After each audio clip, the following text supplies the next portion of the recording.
Hai semuanya, gimana kabar kalian? Semoga selalu dalam keadaan baik. Jadi welcome back di Andre Kriston Channel, dan ini adalah segmen analisa kripto, segmen dimana kita akan mengulas koin-koin yang udah teman-teman request di kolom komentar channel YouTube ini. Thank you banget udah banyak requestan yang masuk teman-teman. Hari ini kita akan membahas untuk Injective, sama satu lagi kita akan bahas untuk WorldCoin ya. Dua project yang lumayan banyak di request oleh teman-teman di kolom komentar channel YouTube ini. Thank you so much yang udah request. Tapi sebelumnya aku mau forward satu campaign teman-teman, datangnya dari Gate.io. Jadi Gate.io lagi mengadakan trading kompetisi. Namanya adalah Gate.io Animal Meme Frenzy, di mana teman-teman di sini diminta untuk melakukan trading ya kan di antara dua koin tim. Nah, ini ada tim Catty sama koin hamster. Jadi teman-teman bisa pilih nih, pilih yang timnya hamster atau kitties. Jadi dua project ini bakalan listing di Gate.io di bulan September ini. Gitu, teman-teman bisa confirm mau trading di tim yang mana, dan di sini teman-teman bisa untuk memilih koin-koin mana yang bisa teman-teman trade sesuai dengan tim yang kalian sudah pilih gitu. Jadi intinya di sini adalah banyak-banyakan total spot volume trading. Gitu. Jadi teman-teman yang memilih tim E ini sudah 86% mendominasi kemenangan, sementara yang pilih hamster ini sekitar 14%, tapi ini masih bisa berubah sih ke depannya. Jadi teman-teman yang pengen ikutan berpartisipasi bisa dapetin hadiah reward ya. Rewardnya itu sampai 20.000 price full price bagi teman-teman yang menang, yang menjadi top gainer ataupun yang menjadi peringkat 1 sampai 100 yang berpartisipasi dalam campaign ini, itu bakalan berpeluang untuk mendapatkan reward yang lumayan besar. Teman-teman, jadi promo ini atau campaign ini terbatas sampai 19 September saja. Jadi buat teman-teman yang mungkin tertarik untuk trading di market spot ya, dua kelompok token ini bisa langsung melakukan trade. Untuk informasi lebih lanjutnya aku akan sertakan di kolom deskripsi video ini. Next kita akan bahas untuk Injective. Hari ini Injective diperdagangkan di kisaran level Rp293.000. Market INJ naik sekitar 4,8% di perdagangan hari ini. Injective merupakan salah satu proyek yang berfokus pada layanan DeFi. Ya, selain itu juga ada beberapa proyek-proyek lain yang mereka bikin. Untuk total supply dari Injective atau INJ itu adalah sekitar 100 juta token INJ. Sementara yang beredar sudah sebanyak 97,7 juta INJ. Jadi ini udah mendekati maksimum supply-nya. Secara jangka pendek mereka nggak ada rencana untuk unlock token lagi, teman-teman. Nah, berita terbaru adalah Injective saat ini sedang gencar banget bikin project berbasiskan dengan RWA atau Real World Asset. Diberitakan, ya ini berita terbarunya, di mana kemarin Injective sudah memperkenalkan indeks tokenized dari Build yang didanai langsung oleh BlackRock, yang mana memungkinkan pengguna untuk pertama kalinya mengakses dana tersebut pada instrumen keuangan on-chain yang inovatif. Ini adalah pasar indeks abadi yang pertama yang dapat dilacak oleh dana Build itu sendiri. Dana Build adalah dana yang ditokenisasi pertama oleh BlackRock. Jadi Injective sudah terintegrasi langsung dengan BlackRock. Ini merupakan sebuah sentimen bagus yang bikin peningkatan luar biasa terhadap adopsi di jaringan dari Injective. Injective, kalau kita lihat dari project RWA-nya, sebenarnya dia baru saja melakukannya. Jadi dia baru saja belakangan ini terkoneksi. Sebelumnya Injective belum bisa terkoneksi karena hal itu dia akhirnya mengajak Ondo Finance berkolaborasi. Tapi sekarang Injective sudah bisa independence sendiri, teman-teman. Ini adalah total alokasi aset investasi yang bisa ditokenisasi oleh Injective. Sebagian besar itu berada di US Treasury. US Treasury ini berarti obligasi pemerintah Amerika Serikat sebanyak 45%. FX ini berarti foreign exchange atau forex, valuta asing sekitar 27%. Sisanya ada komoditi. Komoditi ini belum dijelaskan sih secara rinci apakah ada emas, oil atau apa, tapi persentasenya sekitar 18%. Terus juga ada governance securities. Ini adalah aset-aset yang dianggap sebagai sekuritas, contohnya adalah saham gitu. Jadi ini adalah total aset alokasi yang dimiliki oleh portfolio dari Injective saat ini. Dan Injective kalau kita lihat dari beberapa project token RWA, itu dia berada di peringkat ketiga. Dia mengungguli Solana, Arbitrum, dan Avalanche, tapi belum bisa bersaing dengan Ethereum dan juga Polygon Matic. Jadi saat ini sedang mencoba untuk growth terutama di bidang RWA. Ini merupakan sebuah inovasi yang cukup menarik. Kemudian dari Injective juga kemarin sudah menggelar burning di bulan Agustus. Ada sekitar 86.000 token INJ yang berhasil di burn. Dengan total kalau keseluruhannya sudah sekitar 6,17 juta INJ yang berhasil di burn. Ini terkait dengan integrasi mereka di RWA dan juga terintegrasi dengan jaringan blockchain Ton dan juga Elliptix. Gitu teman-teman. Jadi ini merupakan sebuah perkembangan pada project INJ yang semakin lama semakin terus melakukan inovasinya. Jadi inovasi saat ini dilakukan oleh Injective itu lebih berfokus pada pengembangan real world asset dari project mereka. Terus kalau kita lihat dari pasarnya sendiri, INJ sudah listing di banyak sekali exchange. Jadi untuk likuiditasnya nggak ada masalah teman-teman. Oke, lalu bagaimana untuk price action dari INJ? Kalau kita melihat dari price actionnya, pergerakan dari INJ ini masih dalam proses konsolidasi menurun setelah kemarin dia mencapai level all time high di kisaran level 52.000. Saat ini INJ cuma diperdagangkan di kisaran level 18,99 dolar. Teman-teman, pergerakan ini tentu saja merupakan pergerakan yang cenderung ya bisa dibilang masih koreksi ya. Belum muncul indikasi bullish yang terang benderang gitu yang meyakinkan. Untuk saat ini proses pergerakannya masih cenderung turun.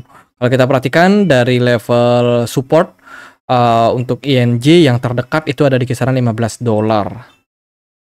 Ini level supportnya. Dan sementara ini masih konsolidasi turun bergerak dalam sebuah descending channel, teman-teman. Dari indikasi lain, volume perdagangan sebenarnya belum terlalu tinggi, smart money juga belum terlalu terlihat. Jadi secara jangka pendek, kemungkinan INJ masih dibayang-bayangi oleh fase koreksi. Gitu. Secara jangka pendek, potensialnya adalah INJ potensial baiknya ya. Ada potensial dia membuat double bottom di sini. Tapi konfirmasi levelnya itu harus berhasil melampaui level 22 ribuan. Sorry, 22 dolar. Level yang lumayan tinggi sih untuk dicapai. Tapi itu cukup realistis jika mana sentimen positif terus menyertai dari INJ. Project INJ masih akan terus berkembang ke depannya dengan lebih banyak adopsi. Jadi saya rasa teman-teman yang sudah invest di INJ mungkin ada sedikit floating loss. Ini adalah hal yang wajar disebabkan karena mereka harus koreksi dulu setelah kenaikan yang lumayan signifikan di tahun kemarin. INJ merupakan salah satu top gainer di tahun 2023 ya teman-teman. Jadi wajar banget kalau dia akhirnya harus koreksi saat ini. Kalau kita melihat dari potensial koreksinya sebenarnya ya level saat ini merupakan level yang cukup ideal lah untuk teman-teman yang pengen untuk melakukan akumulasi ya pada INJ. Sembari kita melihat seperti apa perkembangan ke depannya. Jadi level saat ini around 19 sampai 15 dolar. Itu menurut saya cukup bagus, teman-teman. Oke, next kita akan bahas untuk WorldCoin atau WLD. WLD hari ini diperdagangkan di kisaran level 21.500 rupiah. Marketnya 24 jam terakhir turun sekitar 4,89%. WLD sendiri merupakan salah satu proyek yang cita-citanya adalah membuat buku besar tentang identitas masyarakat dunia yang akan disimpan di blockchain-nya. Jadi ini semacam kayak paspor desentralisasi, di mana orang-orang yang pengen berkunjung ke negara lain udah nggak perlu lagi ngurusin paspor karena data mereka semua sudah terintegrasi dalam satu blockchain. Jadi dia mau kemana saja sebenarnya data mereka sudah terang benerang bisa dilacak. Terbuka banget, open source teman-teman. Tapi tetap mengedepankan privacy. Sepertinya sih mereka akan terbuka pada governance saja ya. Itu. Dan saat ini mereka sudah melalang buana keliling ke banyak negara, Uni Emirat Arab, Turki, kemudian di pertumbuhannya di Spanyol, Portugal, Uni Eropa, Brazil, Amerika Serikat. Mereka sudah keliling ke banyak negara guna untuk mencatat data-data ID yang dimiliki oleh masyarakat, teman-teman. Nah, pembaruan terbaru adalah WorldCoin dan juga Tenderly app sudah terintegrasi dan memungkinkan onboarding dan juga pengembangan yang lancar dengan infrastruktur tumpukan yang penuh. Jadi ini merupakan sebuah integrasi untuk memperkuat kekuatan daripada fundamental dari WorldCoin. Selain itu mereka juga terintegrasi dengan Acelmi Pay, salah satu platform yang memudahkan teman-teman untuk terintegrasi atau melakukan pembayaran ya, menggunakan kredit card menggunakan kredit card untuk membeli kripto. Jadi biasanya orang bisa pakai Acelmi Pay ini. Teman-teman, mereka sudah terintegrasi juga sehingga teman-teman bisa membeli WorldCoin lewat Acelmi. Sehingga lebih mudah untuk melakukan adopsi. Kemudian WorldCoin juga sudah mendapatkan verification di Austria.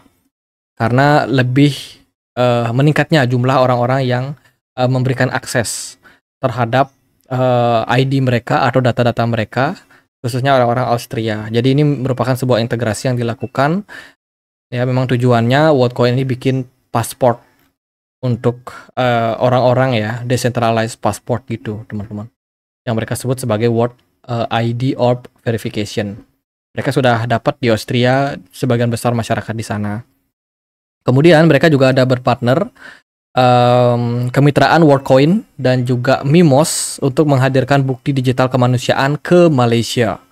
Selain di Swiss tadi, ya kan, sekarang mereka, bukan Swiss ya, Austria ya. Selain di Austria tadi, mereka juga sekarang sudah mendekati orang-orang yang ada di Malaysia.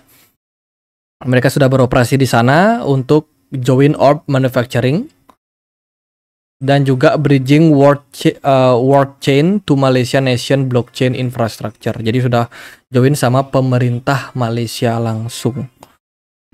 Oke, itu berita terbarunya. Tapi sayang sekali di Malaysia dia diterima, tapi di Singapura WorldCoin justru ditentang. Singapura melihat bahwa WorldCoin ini melakukan aktivitas ilegal di negara mereka, teman-teman. Karena yang namanya mendapatkan data berupa ID, kemudian juga data-data berupa fisik gitu ya, teman-teman. Itu bikin kekhawatiran pada pemerintah. Jangan-jangan data-data ini bisa disalahgunakan, bisa dijual dan lain sebagainya. Singapura sedang menyelidiki penjualan akun WorldCoin yang tidak sah karena regulator meningkatkan kekhawatiran atas penyalahgunaan data dan aktivitas kriminal. Jadi mereka kena kasus kemarin. Terus secara token, apakah WorldCoin ini akan ada unlock atau enggak? Sementara sih unlock token dari WorldCoin ini cukup kecil ya. Jadi kalau kita lihat dari CMC sendiri, WorldCoin ini punya supply maksimum sebanyak 10 miliar. Tapi yang rilis di pasar itu baru 429 juta saja. Ini mungkin bisa dianggap sebagai 4%-nya ya, kecil banget. Teman-teman, kecil banget. Dan untuk unlock ke depannya itu baru akan ada di tahun 2026. 678 hari ke depan, sangat-sangat panjang. Jadi menurut saya untuk harga atau price action sebenarnya sih aman-aman aja untuk WorldCoin. Lalu gimana nih untuk price actionnya atau pergerakannya? Kalau kita lihat dari pergerakan harga WorldCoin udah nyungsep cukup parah. Dari all time high sebelumnya ada di $11, sekarang sudah drop sampai 1,4. Ya, kenapa dia bisa turun? Karena sentimen daripada penurunan harga dari Bitcoin serta sudah masuk ke fase tidak FOMO lagi. Ini kan sebelumnya dia sempat FOMO nih, fase FOMO naik sampai $11 ya. Pada waktu itu harga WorldCoin cuma di $1 something. Keren banget, naik tinggi, tapi ternyata fase tersebut sudah berakhir. Volume smart money itu paling tinggi kelihatan di bulan Februari sampai Maret 2024. Ini volume transaksi dari smart money sangat-sangat tinggi. Setelah itu hilang ya. Meskipun volume perdagangannya tinggi, tapi perdagangan ini dilakukan oleh banyak retail. Retail panik, harga WLD langsung drop. Ya, sentimen dari smart money-nya benar-benar minim di sana. Itu jadi bisa dibilang ini merupakan sebuah hal yang kita lihat sebagai hal yang negatif lah untuk WorldCoin jangka pendek, teman-teman. Itu kemudian ya, kalau kita lihat dari support and resistance, saat ini WorldCoin berpotensi untuk koreksi ke level $1,3 sih secara jangka pendek.